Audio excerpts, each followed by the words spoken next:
it's the next level.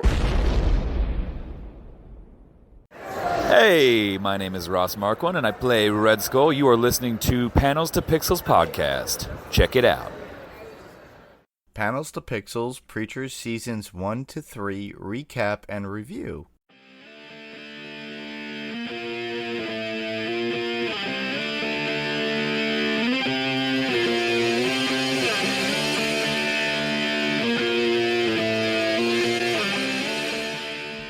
Hey everyone, welcome back to the show. I'm Mark. I'm Steve. And wow, we're on to a new show, something that's been around for a long time, and a lot of our friends wanted us to actually podcast about this, and I love the idea because I've been watching this for a long time, and I was never a fan of the comic because I didn't really know about the comic, but when I heard it was, and Seth Rogen was involved, I had to watch this show. And I think it's awesome. I think everybody else will think it's awesome too. Yeah, same here. I never knew about the comic. I heard the concept of the show, and the concept of the show really intrigued me. And so I think I might have saw a preview for it, and I was like, man, I want to check this out. And I was hooked from the beginning. Yeah, it's very original for what it does. It's nothing like what DC did with other characters that were on that sidelines of like the darkness of religion and everything else. So to me, I thought it's kind of humorous. It's a little bit crazy at times, but I actually enjoy watching it. I guess because you got a bunch of pot smokers actually writing the show. It makes it interesting and funny and fun to watch. Yeah, I really I like the concept of it, and I started watching from episode 1 and was just hooked in by all of it. And so you want me to give a little bit of a recap of season 1, and then kind of I think what we're going to do for this episode today is we're going to give you recaps of all 3 of the first 3 seasons, and then give our thoughts on those seasons, and then we will give a review for season 4 episodes 1 and 2, because that's what we saw last Sunday night on August 4th. Sure, that would work. So season 1 of Preacher, we meet Jesse Custer. He's the pastor of a rural West Texas town. He's the pastor of a church in this rural West Texas town. He gets imbued with some supernatural power where he's able to control people with his voice. It's called Genesis. We meet his girlfriend, who is named Tulip, and we also meet the vampire named Cassidy. We get an origin for Preacher in season 1 that's really great. We get to meet all the characters that are going to be with us. It appears throughout the whole season, throughout the whole series. Really, we meet this kid Eugene, who's got his face is all messed up and kind of looks like a butthole, and we meet the Saint of Killers. And all of that is in season 1. Now, when we get to season 2, we meet some more interesting characters, but we'll get to that when we talk about season 2. At the end of season 1, our characters learn that God is missing, and so they decide they're going to go on a search for God. And I thought it's really interesting. I picked up the trade paperback this week, or actually I ordered it from Amazon, of the first trade paperback, where the actual comic book starts with the search for God.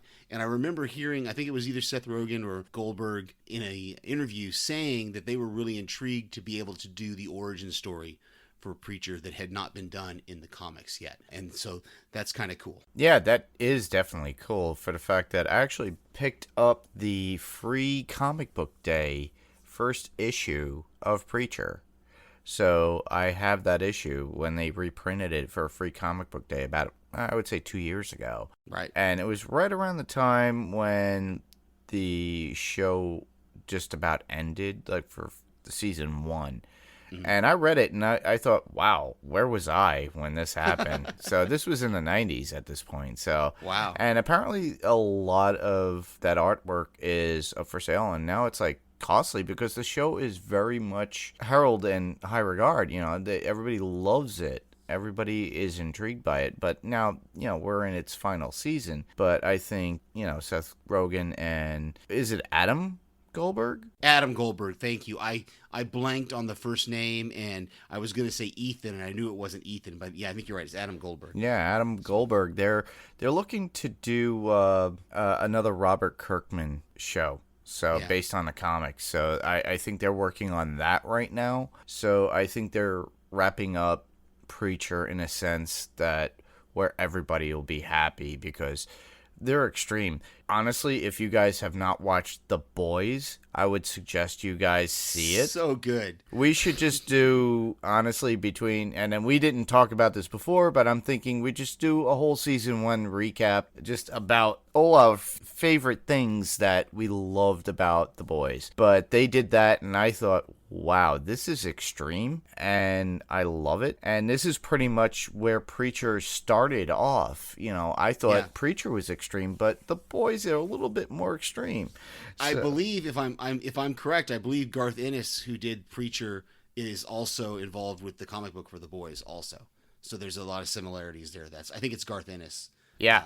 That's also involved in both those projects. So it's very, very cool. The Boys is a show that if you haven't checked out The Boys yet on Amazon, you need to do that and get over to TV Podcast Industries and hear their podcasting on it. Yeah, definitely. A little shameless plug for some friends. So what else stood out to you, Mark? I've got a few things in my mind that I remember that I didn't put in our agenda here, but what stood out to you in season 1 that was kind of cool? All I can say is I love season 1 and how it started out, but from what I remember from the actual season 1, Jesse obtained the power of the voice of God, which was Genesis, and has Tulip and Cassidy, and the funniest moments ever from what I could see on TV. Come on. In my opinion, it was how he was granted these powers. It was pretty funny and seeing how that happened and how it came to be. They overlooked a lot of people, but the funniest was Tom Cruise, that was part of the Church of Scientology, and he was blown up, and they got away with it. That's so good. I'm so surprised that they were able to do that, actually, because it does seem it's so out there. But that is how season 1 starts. Is we see this force kind of traveling through the universe, trying to find a host, and we're not going to find out until I think it's season 3 when we actually find out why Jesse Custer was the one who was able to contain this power. But we'll get to that when we get to season 3. Yeah, I just love that we see a couple of creatures that it tries to inhabit and they explode, and then throughout the season, even I think there's a couple times when in the background you'll hear news broadcasts, and you see there's a scene in the first episode of all those people running out of the Church of Scientology because Tom Cruise has just exploded. They don't actually show Tom Cruise exploding, but you see it and you hear the news stories about it. So yeah, that was really, really cool. And how Jesse it's one of those moments in the show where even Jesse doesn't know he has the power until they find out about this guy that he told to give his heart to his mother. And the guy literally flies to Florida and cuts his heart out and gives it to his mother there in her nursing home in Florida. So yeah, it's like I said, this show is extreme, and it's the start of the extreme stuff. But to me, it was amazing. Yeah. Yeah, it was such a novel concept, and especially to end season 1 with the explosion of the town, with having Jesse, Cassidy, and Tulip get out of the town before that happens. And so they basically tie up every single storyline from the town by blowing it up, and we don't ever have to revisit those people again. The only one who is saved from the town, and ironically enough, he's saved because of Jesse's power, is Eugene, who, because Jesse had sent him to hell, Eugene wasn't there when the town exploded. So we get that scene in season 2 where Eugene shows up and he's standing at the edge of the crater of the town of Anvil. Yep. Which does lead us to season 2. And season 2 is all about the search for God, like I talked about before. It's actually where the comics start. We meet this guy named Herr Starr in the Grail. The Grail is a kind of quasi-religious fascist organization that may have ties to the Nazis, but it's definitely a fascist type of organization. Jesse, Tulip, and Cassidy travel to New Orleans on their search for God. They find out that by the end of the season, they find out that God is traveling around the country wearing a dog suit, which is just hilarious. Yeah. Jesse, one thing that happens during season 2 that makes season 2 different from the other seasons so far is there's a point where Jesse has to give up a piece of his soul. We learn that souls can be partially removed from bodies in season 2, and so he gives up a piece of his soul in order to be able to control the Saint of Killers, because the Saint of Killers doesn't have a soul. And it's a whole thing, but Jesse's power kind of starts to go on the fritz after he loses this piece of his soul. Eugene is in hell, and he has met Hitler, and they escape from hell. And it's just, there's a whole lot of other stuff in season 2, but season 2 ends with our group kind of fracturing, and Tulip and Cassidy are choosing to, they're going to kind of strike out on their own. They don't want to do the search for God. Jesse's going to continue searching, and, Jesse has decided to accept the Grail's invitation to take up the mantle of Messiah, and Jesse and Cassidy and Tulip are going to continue the search for God. Unfortunately, that all gets derailed because Tulip gets shot and killed at the very end of season 2, and Jesse and Cassidy have kind of a fight there because Cassidy wants to turn her into a vampire to keep her alive, and Jesse won't let him. Yeah. They have this little fight, and that will be something that is going to carry through the rest of the series. Just this incident of Jesse not allowing Cassidy to turn her into a vampire. And if you guys didn't understand, yeah, Cassidy is a vampire, which is so weird, but it's so funny because the character in itself is humorous, fun to watch on screen, and I just love the idea of Cassidy. It is great that we have this character of this vampire, because one of the things in season 1 that we didn't get was any other vampires. He's the only one that we encounter. It's not until season 2 that we discover that there's other vampires out there. There is a bit, I forgot to mention this in the recap of season 1, there's a moment that I guess the showrunners decided not to follow this through, but there's a moment in the bar before Cassidy and Jesse meet for the first time where Cassidy's talking on the phone to someone who can send him money or gives him support or he has some sort of relationship with. And I don't think we ever get that explored through the rest of the series. That happened in season 1. But in season 2, Cassidy gets his own kind of storyline for a little while. Yeah, which I love, because that's actually the biggest part of season 2 that I enjoyed. Because when they make their way to New Orleans, they encounter so much. They're looking for God, and they find God, the dog costume and all these weird things in New Orleans.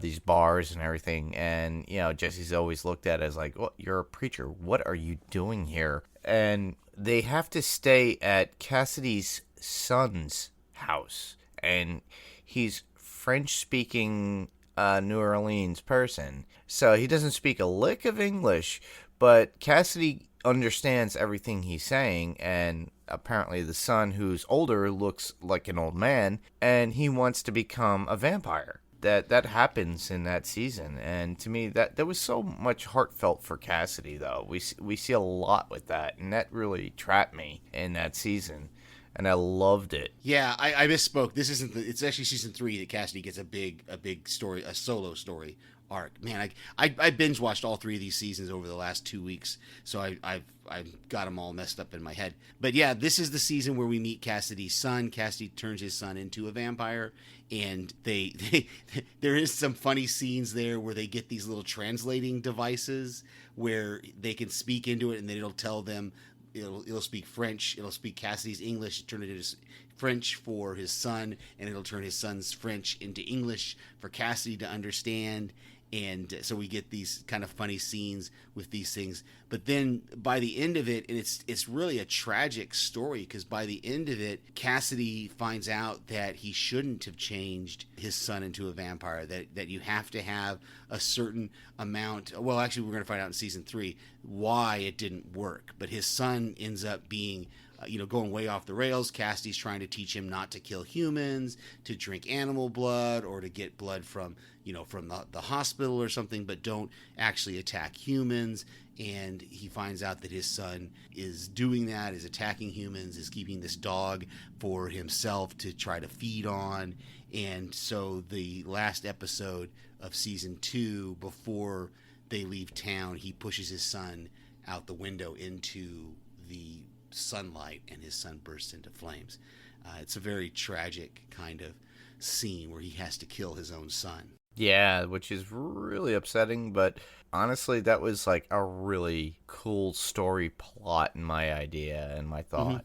I really enjoyed the idea. It's like, oh, he had a son. I'm assuming this was before he became a vampire. I was trying to work out the timing of it, and it with the flashback scenes, it's real close because some of the flashback scenes almost make it seem like Cassidy already was a vampire when this son is born. But I think you're right. I think it's right around the same time. Like the son is born, and then very shortly after that, Cassidy becomes, because we see a scene in one of Cassidy's flashbacks where he goes to the hospital and he sees his baby son, and he's making all these promises about being there for him and being a good father.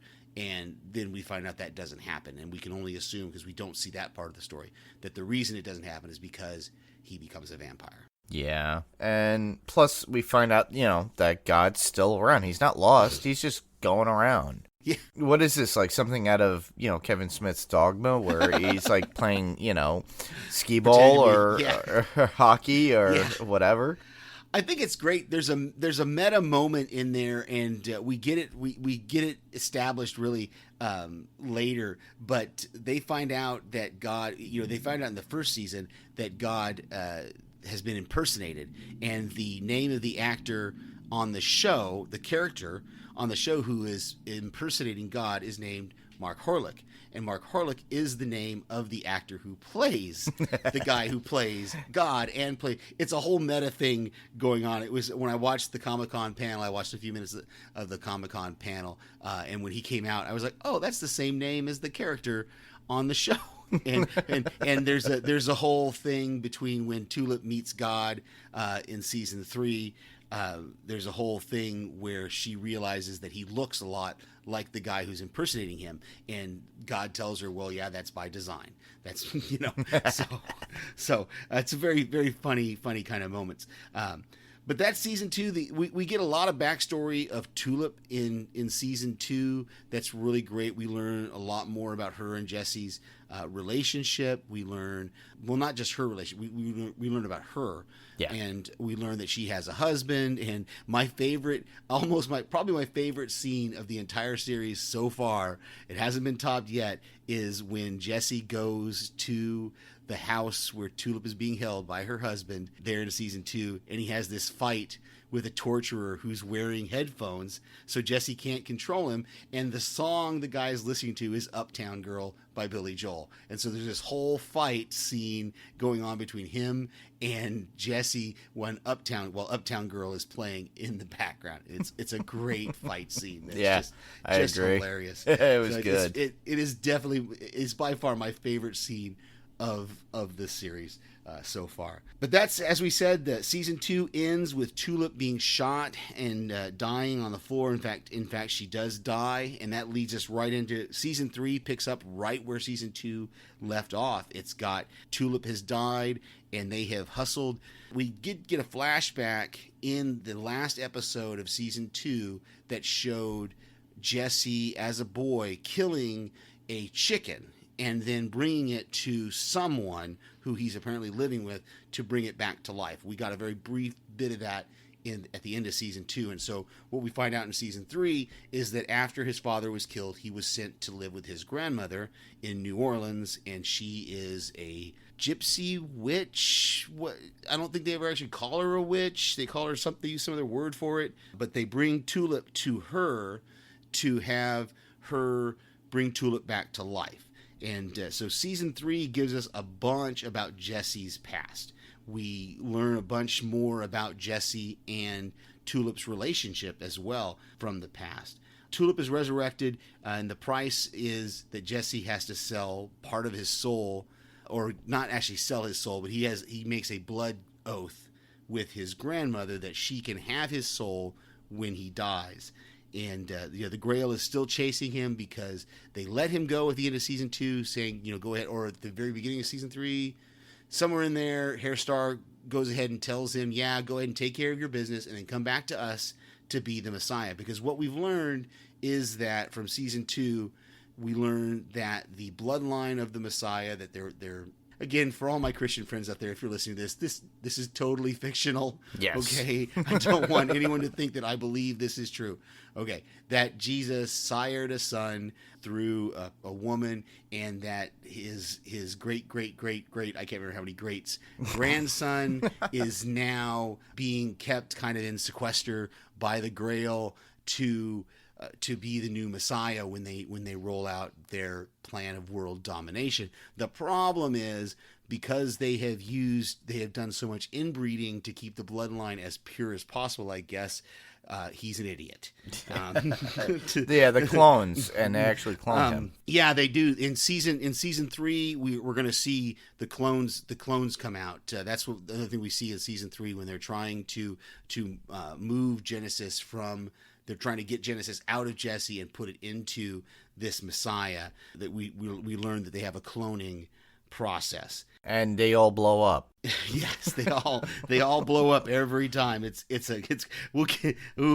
hilarious, but you gotta watch it. Let me finish. Let me finish real quick, giving us a recap of season 3 before we get into our fun moments of season 3, because I just watched it. It was such a good season. But the Grail is still chasing him because he's refused to come back to them. And the Saint returns from hell to hunt down Eugene and Hitler, who have escaped. We meet the Angel of Death, and we meet Satan this season here in season 3. And Satan, I didn't realize until I had to look it up on IMDb, is played by the same guy who plays Tobin in The Walking Dead. Yeah. So that's kind of cool. We learned a lot more about the whole soul stealing and how that works in this season. Cassidy gets, I was talking about that Cassidy gets his own storyline, because we find out that Jesse's family kills vampires. That's what they do. That's one of the things that, because they are involved in this occultish witch type activities, they know that vampires exist and they know how to kill them. And so at one point, Jesse sends Cassidy back, I believe, to New Orleans, telling him, get out of town. There's this whole scene, and it's referred to in season 4, actually, where Jesse tries to cut up Cassidy's body and mail it to. I don't even know where he was going to mail it to, but as we learn in season 4, I'll give you guys a little bit of he didn't even try to mail it first class. There's this hilarious scene where he has dismembered Cassidy's body, and Cassidy is able to put his body back together. And so there's a bunch of season 3 is really, really great. You gotta watch season 3, Mark. You got to. I have to go back, rewatch, and do the whole thing, and just re-envision it. I'm glad I have the last week of August to actually vacation and just veg and watch stuff. So the end of season 3 ends with, as Mark was talking about, we discovered there's this cloning. What has happened is, by the end of season 3, the Jesse's power has been fritzing because he gave a piece of his soul up, and the Grail still has that little vial with the piece of Jesse's soul in it.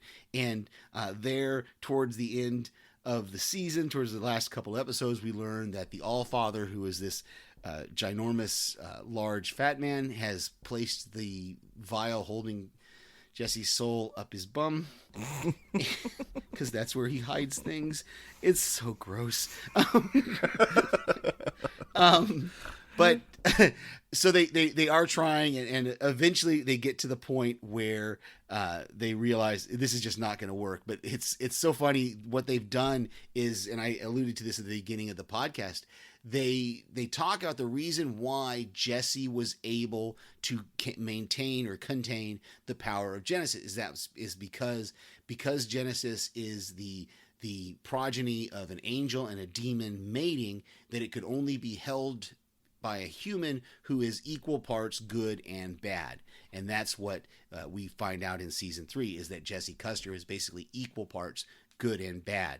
So that's why Genesis is able to be contained in him. So they are trying to clone something, and they use all these different mix and matches of people. Like they have the one that they finally find that works, or they think works, is a combination of the DNA from Thomas Jefferson and Wayne Brady, and they call it the Tom Brady. I'm a Patriots fan. I'm a Tom Brady fan. I just hated that. But anyway, they discovered that this mixture of DNA, Thomas Jefferson and Wayne Brady, is able to contain the power of Genesis, and so they get it into one of the clones, and we discover as it works in that clone. They go in and they shoot the clone dead, and the power goes back into Jesse. And there's this whole fight scene at the end of season 3 where Jesse eventually gets the power back into him, and then he tries to he ends up injecting it into the Allfather, and the Allfather explodes in the room with him and Hair Star, and they're covered in blood and guts, and the vial with Jesse's soul is rolling around, is hanging from intestines, and they have this big fight scene to get a hold of that soul. And Jesse finally does get that vial with his soul, where he's able to drink it and get his soul back and get his power fully back there at the end of season 3. So it's really great that we get, at the end of season 3, we get Jesse back up to full strength power. And it sets us up for season 4, because Jesse releases all the clones out of the building. And so all of these clones of the great whatever grandson of Jesus are now roaming the world. Which we actually do see in season 4 at one point. We do. We're going to see that in season 4. I think we're going to see some more of it too. What do you remember about? Do you remember much about season 3? Do you remember what the Cassidy storyline was in season 3? Not exactly. Like I said, I kind of perused through it again. Mm-hmm. I remember seasons 1 and 2 perfectly when I watched season 3 again after a long time, where I was like only catching it every other episode because I've been busy podcasting with another. So Cassidy has a separate storyline that tells us a lot about him. Cassidy goes back to New Orleans, and when he's there, he meets another vampire. And this is, as I said before, this is the first time in the show that we've actually seen another vampire. And this vampire apparently is older than Cassidy, quite a bit older than Cassidy. I think he claims to be 300 or 400 years old. Cassidy's only about 100 years old, or maybe less than 100 years old even. And he meets this other vampire, and this other vampire also has a lot of like superpowers for vampires. Like he's able to do things. He's able to turn into animals. He's able, the things that we know of Dracula being able to do, that they talked about in different series and stuff. And as this storyline unfolds, we discover that this guy has a cult of humans who want to be turned into vampires. And they all live together in the basement of one of their members' houses, who he lives with his mom, and they all kind of gather in the basement there. So the mom is constantly coming down and like, I'm going to make pizza rolls for you guys and all this. And she apparently knows that they're vampires and helps them along. But what we find out is that this guy, what he does is he turns one of these followers, and then supposedly he sends them out into the world to make other vampires and make other safe houses around the world. But what he's actually doing is killing them and eating and drinking their blood and taking their power. And what Cassidy learns is that's how he has all this special powers, because he's killed all these other vampires. And so at the end of this little storyline, here in season 3, Cassidy turns the mother, the older woman, and then she turns everyone else in this little cult into vampires. Okay, I remember that part. Yeah. So that's how that kind of section. We think that everything's good, and then but what happens then is the Grail comes in, and the Grail blows up the house and kidnaps Cassidy and takes him away. But in the process of him fighting, he has turned Hoover, who is one of the Grail agents, into a vampire as well. So at the very end of season 3, as Cassidy gets kidnapped, I think, it's at the beginning. Yeah, it's the end of season 3. Cassidy gets kidnapped and taken to this place called Masada, which is setting us up for season 4. But just before the episode ends there, it's season 3 ends, Hair Star burns, he takes Hoover's hat off of himself, his umbrella hat, and he bursts into flames, and so we lose the Hoover character. We didn't talk about those two Grail agents, Hoover and Featherstone, but I think we're going to talk about Featherstone a lot more here when we get into our review of season 4. Oh, definitely. Is there anything else that you remember from season 3 that I may have forgotten to put in there? Not really, but, I agree with you about, to me, Tulip dying was really sad to me because that was something that keyed into Jesse all the time. And then Cassidy was always there as the third guy or the side guy. So the story always seems like over the past 3 seasons about these 3 people. Mm-hmm. And Jesse, and I always equate it to his undying love for Tulip. So I just love that. And, and then obviously season 3 was Jesse's way of struggling, dealing with the 1% of power he had. Mm-hmm. And I just love the idea that he just kept going full force every time, even though he only had 1%, Yeah, he still kept going, and he still is Jesse. He is this robber thief, with sort of robber thief with the heart of gold. We know that he doesn't try to murder people. He murders himself. Well, let me back up. We know for sure that he's murdered one person. We know that he murdered that security guard. Yes. That was just cold-blooded murder, apparently. But everybody else that he's killed has always been in kind of self-defense mode. So he tries to have a sense of nobility, a sense of loyalty about him. And I put this in the notes, and I want to talk a little bit about it before we get into season 4, is that as I binged these first 3 seasons, there were 2 things that stood out to me about this show that I really loved. And it is our 3 main characters, because at their heart, it's a love triangle, but it's also a story about friendship, because Cassidy often talks about the fact that they are his only friends in the world right now. And we're not going to find out until season 4 some other thoughts he has about friendship. But at its heart, that's what I saw this as, is it's really a story about friendship. If you go all the way back to season 1, when Jesse discovers or is clued into the fact that Cassidy is a vampire, he throws him out of the church and lets him burn.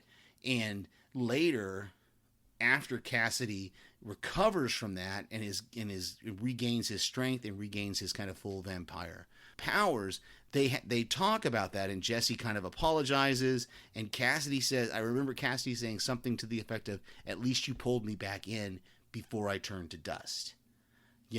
So there's this moment of reconciliation between them, and this friendship has been tested now through 3 seasons of them lying to each other. In season 2, we find out that Tulip is married, and she's been lying all along about that. And we know, as we're going to get into season 4, we know some other things that are going to come out, some truths that are going to come out. They're going to cause these friendships to strain. But I really love the fact that, like I said, I binged these first 3 seasons, and I was able to see that this story at its heart is a story about friendship, a story of a love triangle that's really, really cool. Yeah, and I agree with you completely about this, Steve. The show is about the 3 of those characters being a family. As screwed up as it is, they are always there for one another.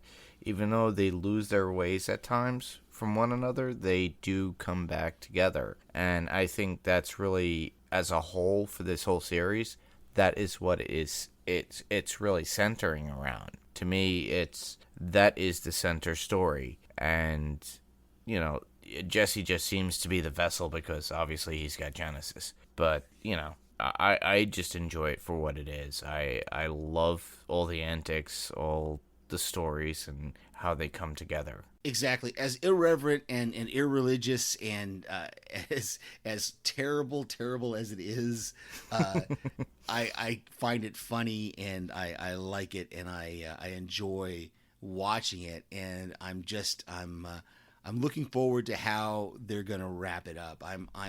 It's, on one hand, it's unfortunate that it is ending, but I'm getting to the point now, kind of with these shows, that I like when they tell the showrunners beforehand, hey, this is going to be your last season.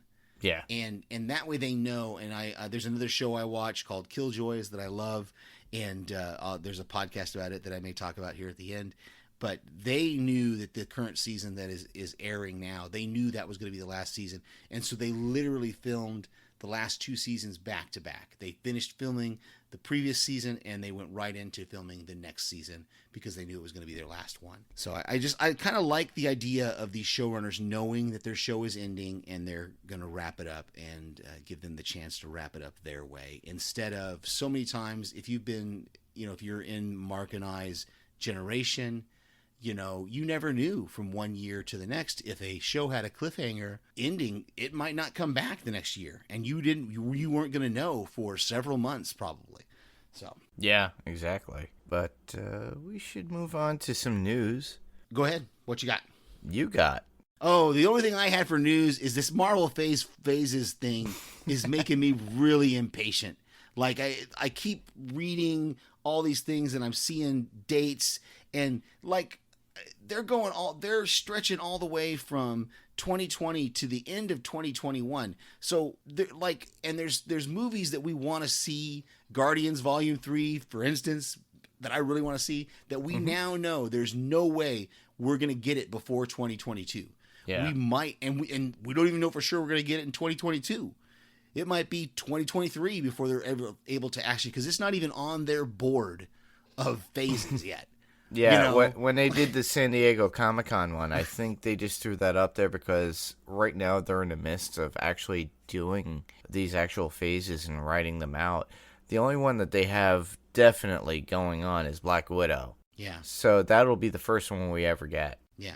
It's just making me impatient. And I guarantee you within the next 3 months after, Disney Plus or gets launched or whenever that time is, I think it's in November. November, yeah. Yeah, I think Like just November before, 12th or something like that. Yeah, just before it comes out, it's going to be released where, all right, these are the definitive dates that these shows or movies are coming out. So I think they're banking on the idea of Disney Plus is going to give us all the content that we need to until Black Widow comes out, and all the other stuff is going to be in play where they're going to actually start filming, but they're not going to let us know.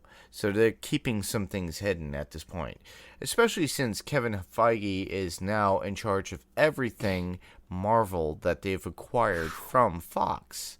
And that's actually recent news, and I love that idea. But a lot of my friends are really upset of the idea that, oh great, Deadpool is going to be PG-13 now, so he's going to be censored. And, I've been watching John Campia's show on YouTube, and I think he's right in saying that if they do a third Deadpool movie alone, it will be rated R. Because they could always use Lionsgate or whatever company that Disney uses that does R-rated films, and they could just, hey, Ryan, you could do this movie here, and we will release it with the Marvel logo, and that's Deadpool. But as soon as you come into the MCU, you're going to be censored. Yeah, they don't even have to do that because they've established, well, they haven't really established, but I mean, they've kind of told us that Deadpool is a separate entity, is a separate universe. Yeah, as a separate universe, and so they can do whatever they want. I think this is the way I think it should be. Let Deadpool be his own thing. That's the way he is in the comic books. The Deadpool comic books, from what I can understand, from when I've read them, they don't really follow in line with anything else that's happening in the Marvel universe, the Marvel comic universe. They are not very clear about it anyway. Yeah, they just allude to it, and that's about it. And you've had several comics with Spider-Man and Deadpool. Yeah, Deadpool kills the Marvel universe. You had a whole bunch of now they got Deadpool and Carnage. So, there's a whole bunch of things that they could do just with the Deadpool character separately, but they could incorporate him into the MCU, just make him PG-13, just like we got Once Upon a Deadpool, I know a lot of people don't like that, and you don't like it. Let me go on record as stating this. I liked the movie Once Upon a Deadpool. I own the movie Once Upon a Deadpool because I liked it because it's censored, but we know what the uncensored is. They have those inserted scenes with Fred Savage that are just hilarious. Okay, so I love the fact that that they took the R-rated movie and made it a PG-13 movie. I don't want an original Deadpool 3 PG-13. Oh, I don't think they'll do that. If they're going to do Deadpool 3, it needs to be R-rated. It needs to be separate from the MCU and be R-rated, because that's just Deadpool. That's what we've established who Deadpool is, and that movie franchise has established itself that way. The Once Upon a Deadpool thing was just I don't know. It was a one-off. It's a one-off. It was a trial. Yeah. And I think they would do that with Blade too, because how are you going to do a vampire film? Yeah, Without the vampire kill, without Wesley Snipes has already come back with a few quips about Mahershala Ali being the new Deadpool, and my feeling is that if they do a separate movie with Mahershala Ali as Blade, and then they bring him in as Blade in the MCU, he will just have his powers and do what he has to do within those movies or his appearance. But in his original movie, he could do whatever he wants, just like Deadpool would, Yeah, exactly. So I knew you wanted to get that off your chest. Yeah, I just wanted to get that off my chest real quick. So let's move into Preacher season 4 has begun. AMC went ahead and they released the first 2 episodes last Sunday, August 4th. They aired it, and Mark and I were talking about this before we started recording. If you are an AMC Premiere subscriber, you actually saw a different, not super different, but you saw a slightly different version of what was than what was broadcast. And I'll very briefly, before we get into these, this is a spoiler-full review of season 4, episodes 1 and 2 of Preacher. So if you have not watched episodes 1 and 2 of Preacher of season 4 yet, go ahead and stop listening right now. Go watch them and come back. Okay. Yeah, you've been warned. You've been warned. That's done. So what they did when they dropped these episodes for AMC Premiere subscribers, they split them into 2 separate episodes with 2 separate cold opens and 2 separate opening credit sequences. The same opening credit sequence that they had for both episodes is obviously going to be the season 4 opening credit sequence. But I wanted people to understand that if you watched it on AMC Premiere, you saw the cold open with the claymation God episode, the cold open with with God and the claymation dinosaur. You saw that as the cold open of episode 2. When this was broadcast on AMC for cable, they took that cold open and they mashed it and they put it first, and then they went right into the cold open of Tulip and Cassidy in a apparently looking like what looks like a motel room. They put those 2 cold opens together, and then when the first hour episode ended, they went right into the Jesse riding in the truck with the lady. So might slightly different if you watch it from the broadcast version to the AMC Premiere app version. You're going to see those differences. You're going to notice those differences. So, okay, that being said, and I'll talk more about that when we get further down into our notes. But episode 1, season 4 is titled Masada, which we know now is the name of the headquarters of the Grail, and that it's somewhere in the Middle East. And this episode, the one thing I will say, this episode does something that it infuriates me unless it's done well. And we won't know if it's done well until the season is over. But they give us a flash forward, what we used to call in Lost, a flash forward. So this opening sequence of episode 1 shows Tulip and Cassidy, and it's a blonde Cassidy, by the way, which is right out of the comic books, in like a hotel room, and they're discussing getting into somewhere. And then they show us Australia, and they show us a card that says Australia and a body flying through the air, which then lands on the desert, and that body is apparently Jesse Custer. And then they give the card a couple months before. So they're giving us, here's where your characters are going to be in a couple of months. Now we're going to show you how they get there. And I just don't like that. I don't like that as a storytelling. Unless it's done well, I don't like it as a storytelling method. It just bothers me. So when we get to the episode proper, we see that Cassidy is being held prisoner by the Grail. Jesse and Tulip, they make a run to break him out of there. A lot happens during this breakout attempt that I'm sure we're going to get into in our top fives. But the biggest thing is that Cassidy refuses to leave when they get to the door. At the end of the episode, Jesse sees a vision of the world ending and the voice of his father telling him to go find God. And so he leaves Tulip, and then Tulip appears. She opens up the closet, and we see the wig from season 3's when she pretended to be a Grail agent, and she still has the suit and the wig from that mission that they did in season 3, and she appears to be hatching some sort of a plan, and that's going to bring us into episode 2 of this season. So, Mark, we finally get to our top fives for an episode of Preacher.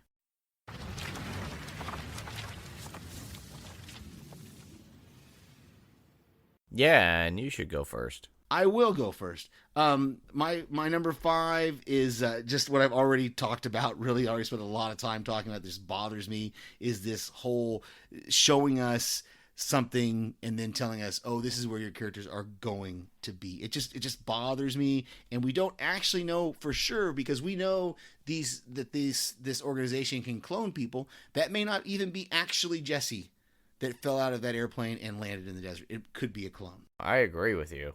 I think Seth Rogen smoked a little bit too much weed and watched a little too much of Quentin Tarantino films while dealing with this season. Yeah. Kevin Smith had stated several times on his podcast saying that, Seth just smokes constantly and is creative. So I'm curious. It's like, wow, that him and Adam must be in an office like smoking up big time every time they write these things. I'm just not a big fan of that. And like I said, unless it's done well, and unfortunately we're not going to find out until the end, really, or probably further down. I don't know how far away this couple months is in the season. We're not going to find out how well they did this. Yeah.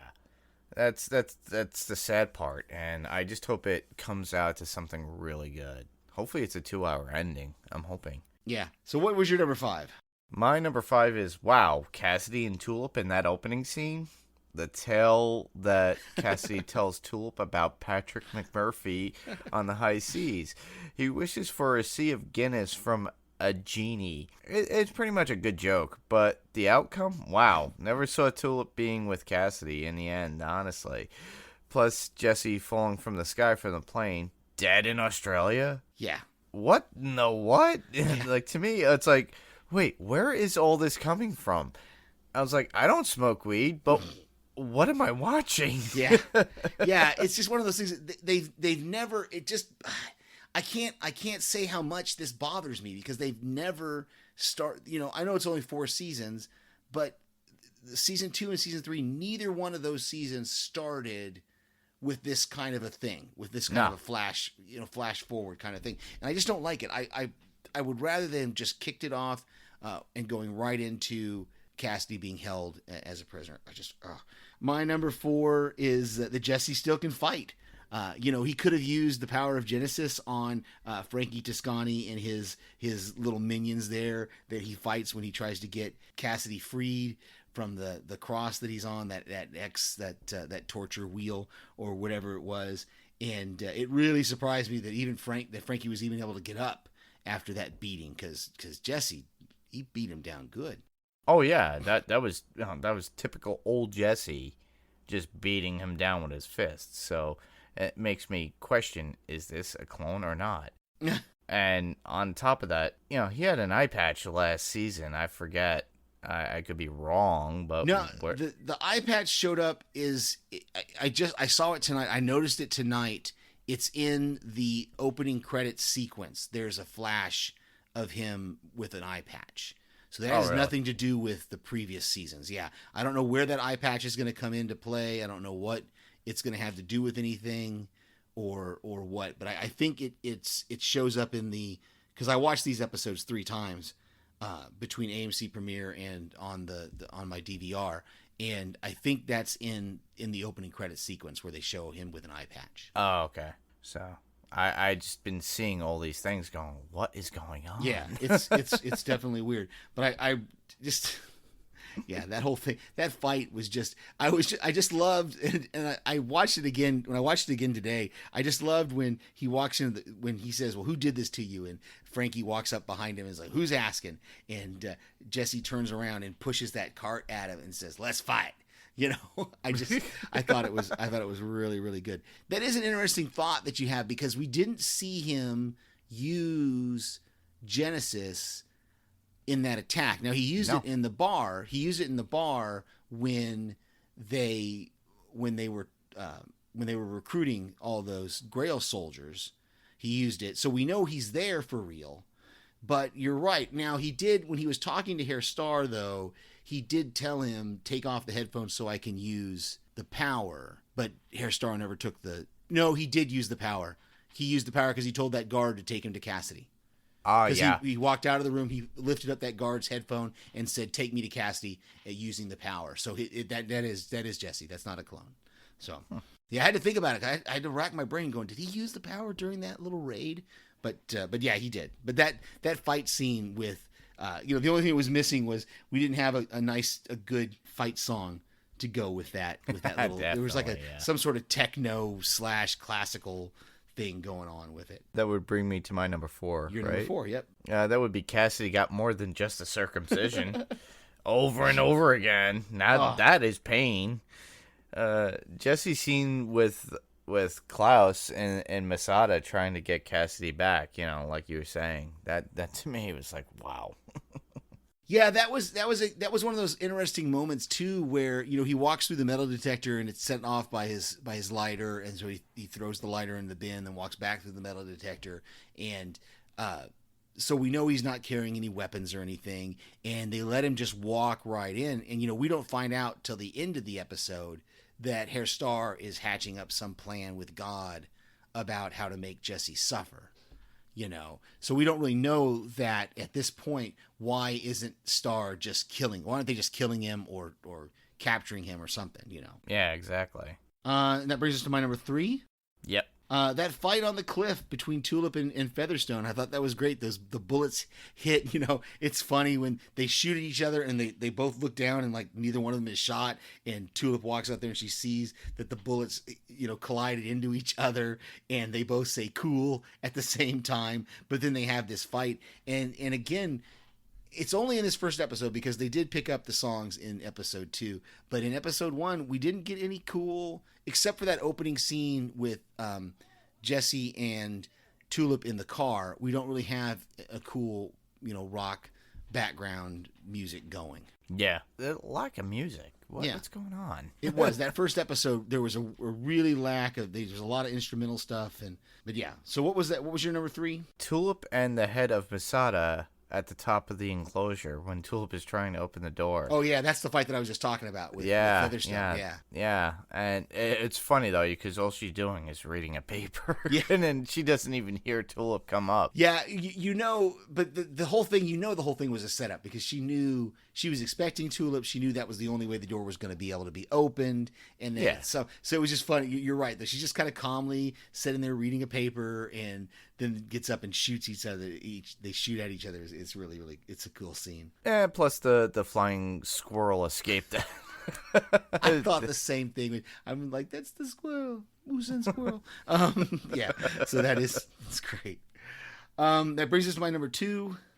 Yeah. Just Frankie Toscani, this character, this torturer guy from, he's obviously he's supposed to be an allusion to some sort of a mobster Italian guy. And those explanations he gave about torturing, when he talks about the rifle, and he talks about all the different things he's going to do to Cassidy. And then the fact that, like, it's really chilling, because he makes that statement about, now normally if this was a normal human, they'd be bleeding out now and they'd be dying. But because this is a vampire, and you can see that they've got transfusion lines running to him, so that he's constantly getting blood fed to him so that he can heal almost instantly when these wounds occur. So just like you were talking about the circumcision thing, that basically they circumcise and then he heals, and then they circumcise him again, and he's it's over and over and over again. Yeah. It's pure agony. It's like hell. yeah. So what was your number 2? That would be that. The same thing? I agree with you completely. That to me was just like agony just to watch. And that, it's funny. I had this actually in the notes for the next episode because they talk a little bit more about it. But Cassidy has this fascination with foreskins and circumcision throughout the series. He's constantly talking to people about, well, what are they doing with those foreskins? It's in your face cream. It's in your this.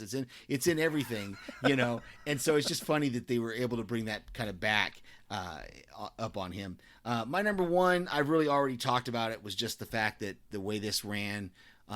The differences between how this ran on AMC Premiere subscribers and then how it actually ran in the broadcast version was just different. It confused me for several minutes this morning trying to figure out, because I knew there was something wrong and I couldn't figure out if I'd started the episode late or if my DVR had cut something off. But no, I went back and forth on the episode a couple of times and just finally threw up my hands and had to finally just map it out kind of in my head and go, okay, I see what they did. They didn't do an opening credit sequence in the broadcast version, but they did give us 2 opening credit sequences in the AMC Premiere because AMC Premiere is running it as 2 separate episodes. So, Yeah. what was your number 1? You already did your number 1? That was my number 1. We already talked about my number 1. All right. My number 1 was the whole AMC Premiere and the broadcast version. Well, that would be Cassidy staying in the tomb. He feels like there's something he needs to atone for, it seems. It's really odd for him. He's like, no. And what does he have to prove to Jesse or himself? It's so weird. Yeah, it was weird, and I had this later in my notes as well, but because I did kind of think actually more about it, and I thought, it's like bright daylight. Like it's not like close to sundown or sun up. It's like bright sunlight out there when they come to get him. And Jesse makes that thing. Do you want my coat so you cover up from the sun? And I'm like, dude, you're in a desert and the sun is everywhere. Like, why did you come to try to rescue him in the middle of the day? Like, it makes no sense to me. Like, I see what you're saying about Cassidy maybe wanting to atone for something but it really, I think it was more of Cassidy wanting to not rely on Jesse for the escape. Yeah. He wanted to prove that, no, I got this. Because that's the last thing he says as the door is closing. He's like, I got this. And he gets captured again. And, we're not going to know. We see, again, he tries in episode 2. He's going to try to escape as well. So we had a couple of quotes. Yeah, the only one I had really was that in the bar when Jesse controls the Grail employees and they all say together, "She's the boss. We work for her." It just made me chuckle every time those guys did that. I had a couple, but one was, "I see you want a vagina cut into your head, Jesse," and that was by Klaus. Yeah, which was like, what? Yeah.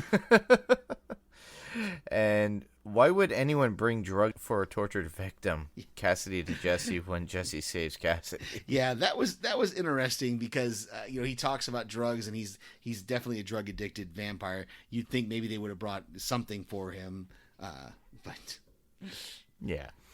We already touched on what you said about when I talked about atonement with Cassidy. So, and my other notes would be the singing at the bar, which looked to me when I saw the scene a few times like the titty twister from the movie From Dusk Till Dawn, when Jesse and Tulip wanted to break out Cassidy from Masada. Yeah, it did. It did look a lot like, especially because it was all by itself. It's like in the middle of nowhere, all by itself. It's got a big sign out in front, and it was Holy Bar. What was it? Holy Bar and Grail, or something like that. I think was how it's what it says, or Hotel Bar and Grail, something like that. It was pretty funny.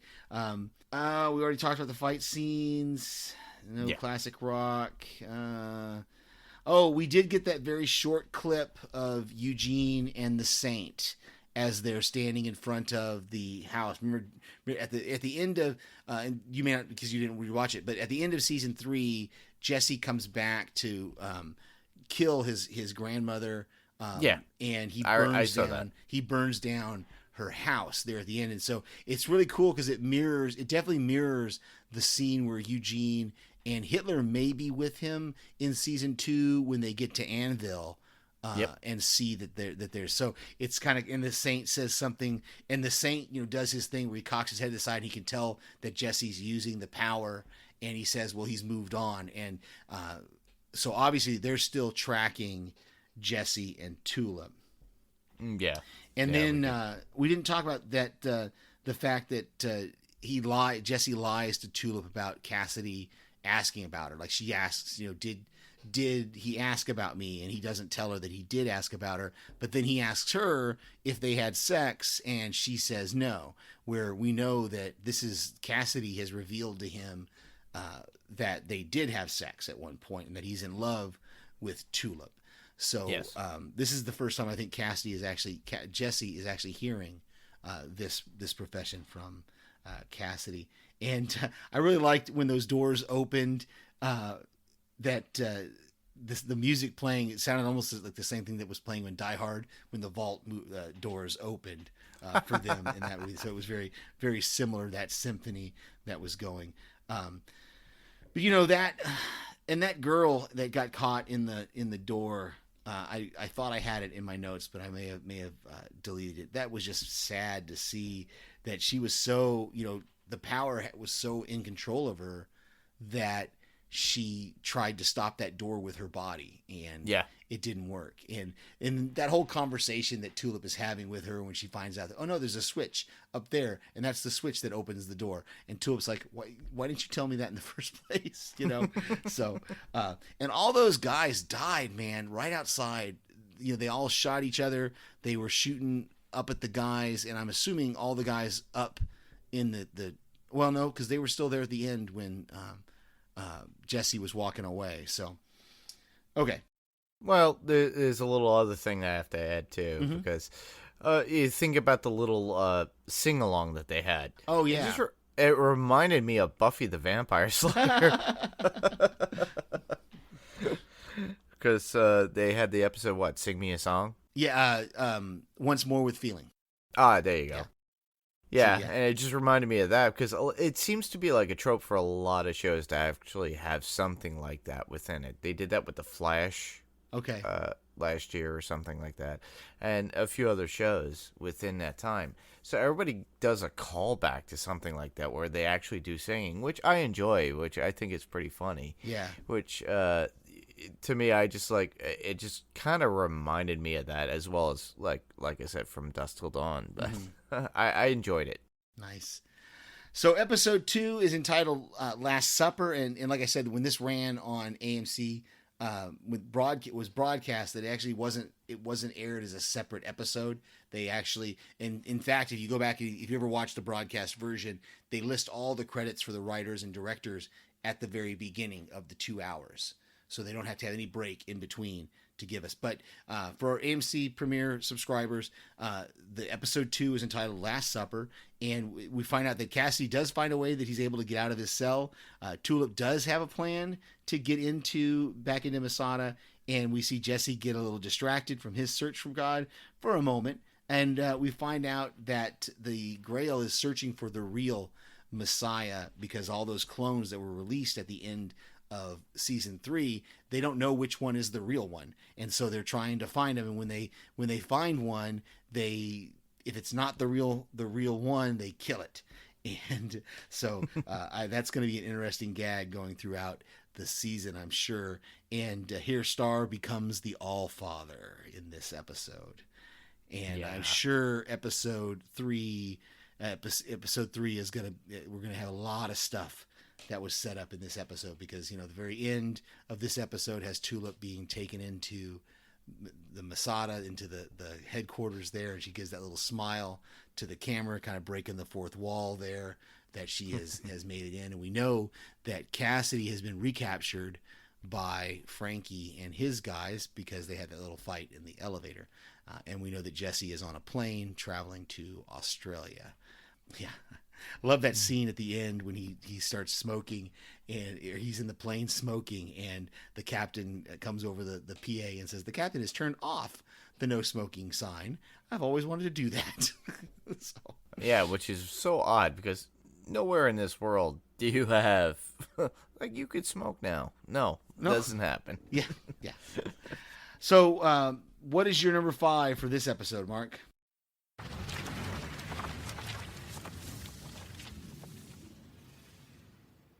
My number 5 would be the whole ruse with the kid with the dog. That was a bit cutting about the dog playing dead, but sad that the dog had to die in the end when the gun drops when Jesse, uses the voice. The boots thing for me was a little off guard. Might be because he felt bad for the kid. I'm not sure. Yeah, this is the same thing as my number 5, is just this whole thing with I didn't understand. Like, okay, I understand you use the word the kid actually kills his dog, and then so you see and you think, okay, the kid's probably not acting, because obviously he was acting over the dog earlier. And so I understand giving the kid the money. I kind of understand giving him the wallet. I don't know what the point was of giving them, but then when he gives him his boots, I'm just like, what? That doesn't make any sense to me. Like, it just doesn't. There was no rhyme or reason for why he would just give the kid his boots, and then he's walking around in his socks.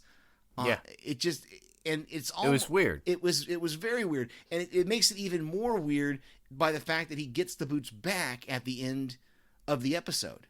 Yeah. So I don't know why. I don't know if this is paying homage to something, if maybe there was something in the comics. I don't know. It's just a weird kind of thing for him to do, to give his boots up. Yeah, Seth Rogen, do us a favor. Do a commentary for this episode when you put it out on a Blu-ray. Yeah, exactly. Or whatever, it would be awesome. Thank you. So what's your number 4? My number 4 would be, the opening was funny. Silly as a pot smoker would write it. Apparently they were able to have an anus on a dinosaur and got it past the censors. Not a great scene, but it was humorous. Yeah, it's so totally. This was my number 4 as well. It's so totally Preacher, and it made it even funnier when I started making my notes. For, like I said, I've talked about it already. Is the fact that this, if you watch it on the broadcast version, this scene is the very first thing you see of the episode. This scene of God and the dinosaur eating his poo and then burping at God's face, and God, it's just so irreverent and so totally Preacher. It was just gross and everything else, but it just it's funny, and I'm wondering how, when they do put these out, and I guess probably they'll I'm assuming when they put these out on disc or when it goes streaming for non-AMC Premiere subscribers, like when it goes to Hulu, they'll probably keep that model where this will be the opening scene for episode 2 instead of putting it on episode 1. So it's gonna be interesting. So what was your number 3? My number 3 would be Cassidy's conversation with the old mobster about, how he would kill him like another mobster dispatched another mobster back in the day. He witnessed it. Apparently Cassidy witnessed it and gave him the story, and they kind of convoluted. Yeah, they had a bonding. They had a little bit of a bonding moment there when Cassidy says, "Yeah, I was hanging out in the back room of some bar with Babe Ruth and Killer McFadden," and Frankie goes, "You knew Killer McFadden?" And it's like, yeah. So.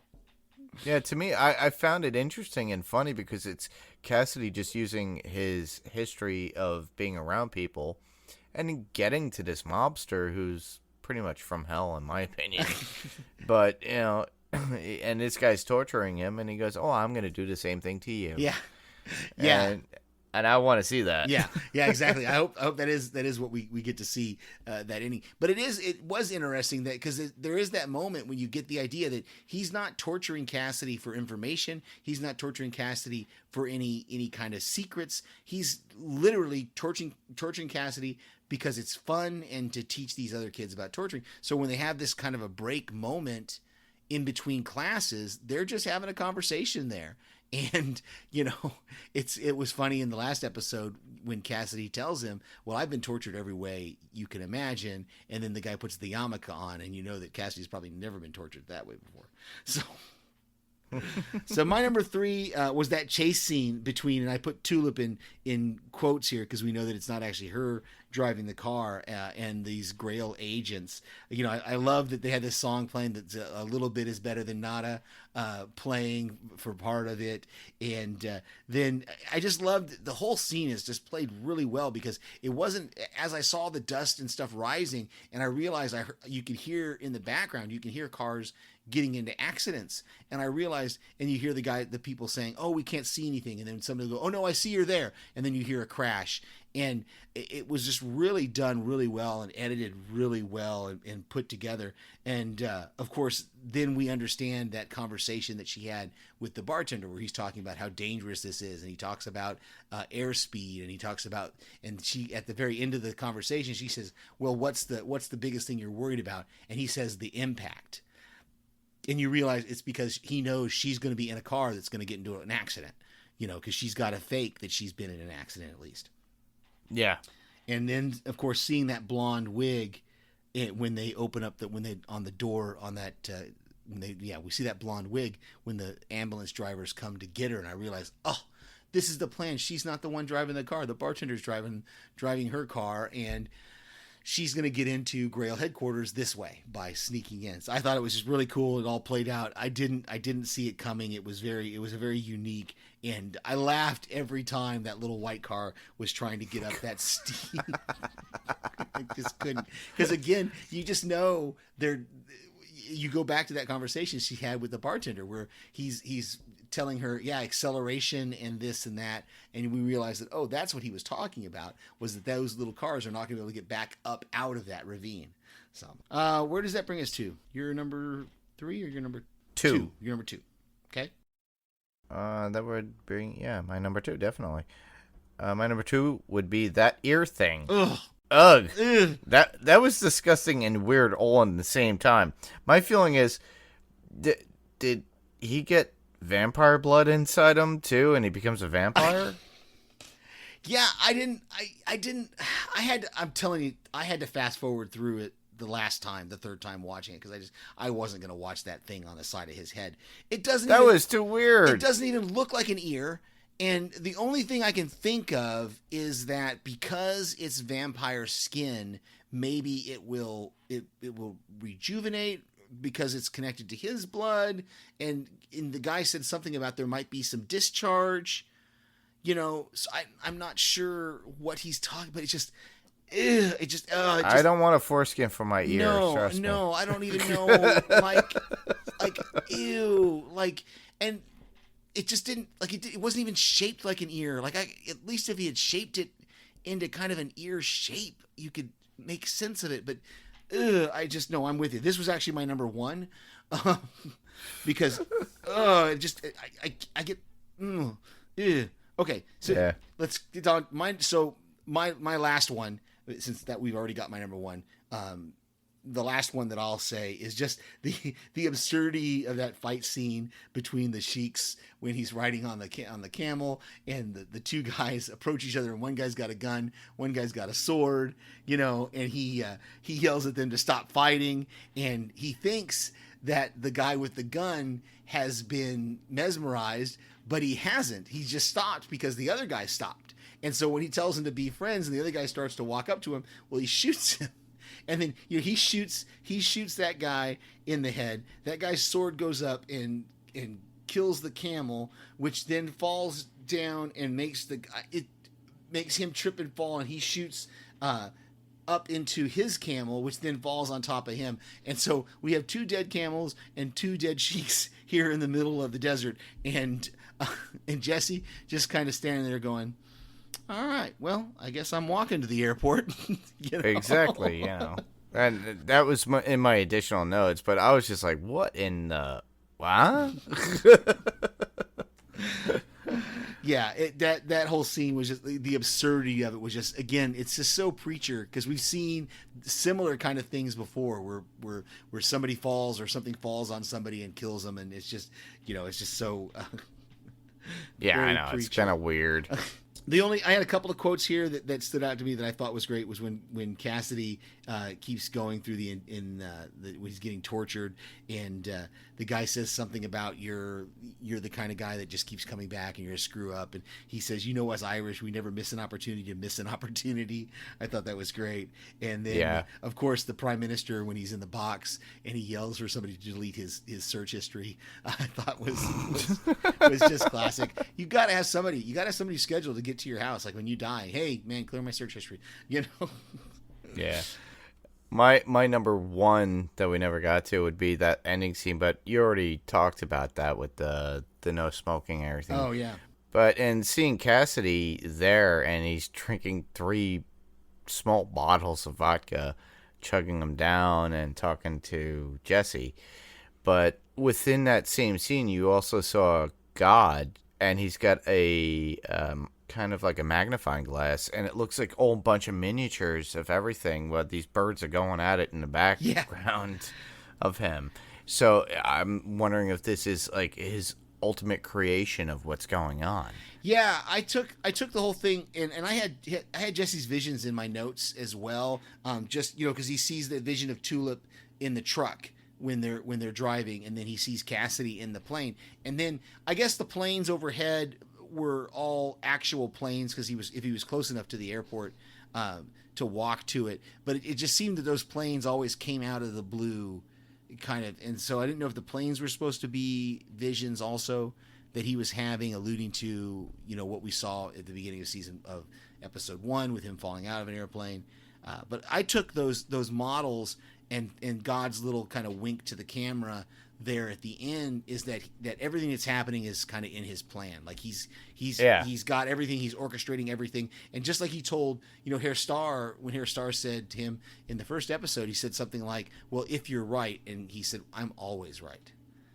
Exactly. And it's one of those things that is just it's really kind of a cool. It kind of makes you feel that, like, wait, God is manipulating all this for a fun game. Yeah. In the end. So and I didn't put. I hope that doesn't happen at the end, and that's the like, oh well, this is my whole plan. That it's always well, I'm not going to get into the divinity and the sovereignty of God. No, we don't need to get. Okay, but yeah, and I did have I had an additional note that I didn't put in our show notes though. Was I loved when the captain there at the end when he sees the child in the house or the brothel or whatever that thing is that I guess we're going to find out next week maybe. He sees the kid and he says, you got to go help him. Don't you have a preacher's code? And the preacher just kind of sits there and he goes, well, I've got a captain's code or a pilot's code. That's what he says. I got a pilot's code. And we see him get out, and that's when Jesse gets out and goes into the house as well. So I really thought that was kind of cool that even though he had used the power to tell him to wait in the car, and I had to suss this out in my brain. He told the pilot to wait in the car. Or wait for me, is what he said. He used the power. He said, wait for me. And then he gets out of the car, and then he comes back and gets into the car. And so I'm assuming the understanding is that as soon as he gets back in the car, that releases the guy from the wait for me. Kind of like at the beginning when he told the woman to stop the truck. She stopped the truck. And then as soon as he gets out, she's no longer under his spell of keeping the truck stopped. He didn't tell her to wait for him. So that's why she's able to leave when the kid pulls the gun. So it seems he needs to be a little more precise with his wording sometimes, kind of like Kilgrave and Jessica Jones. Oh, definitely. You had one other note on here? Yeah, definitely. The one other note I would have would be the Lost Apostles apparently is a huge rock that looks like an erect penis.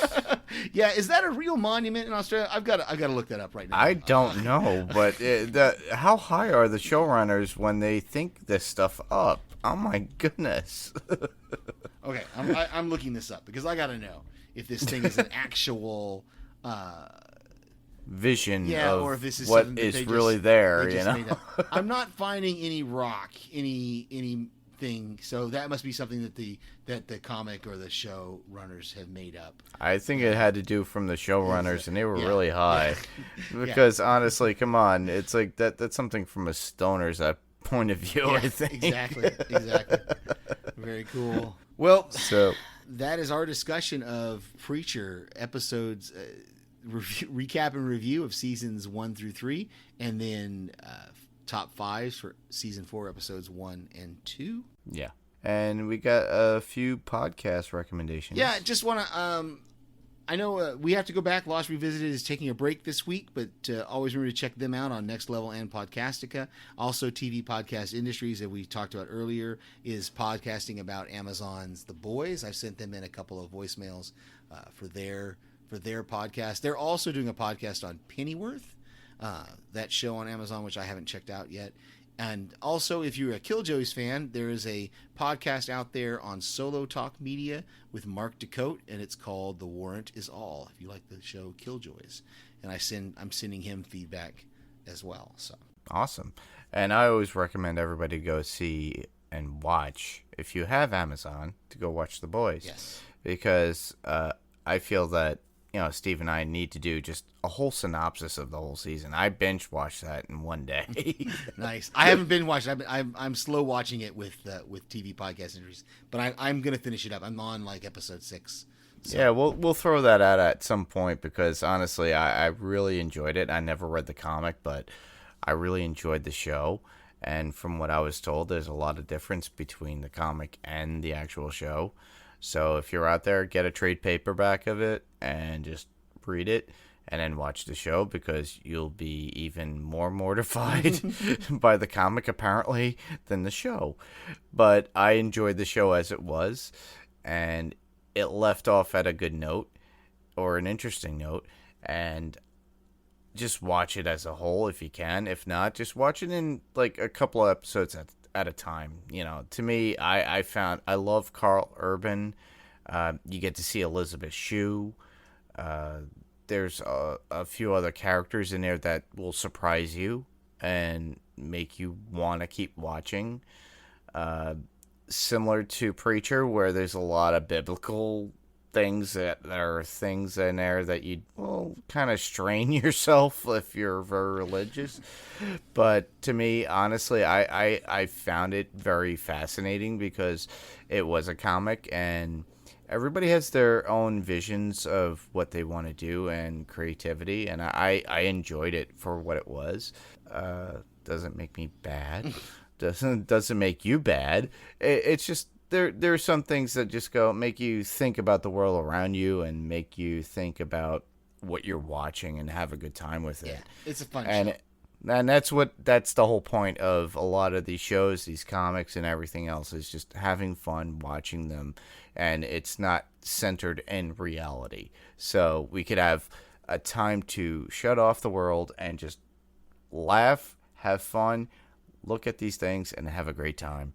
So watch The Boys if you can. Well, where can people get a hold of us? Can send us their feedback, Mark? Well, anybody could actually just go to www.panelstopixelspodcast.com, which will automatically redirect you right now to our Facebook page. So that's the best way to actually contact us, is through either a message through Facebook or a comment on whatever we're posting at the moment. So if you have something that you find intriguing that you want to submit, always do so. The page is open. So for anybody who wants to submit an idea, a thought, or if you feel like, oh, this is new in comics, please submit it to the page.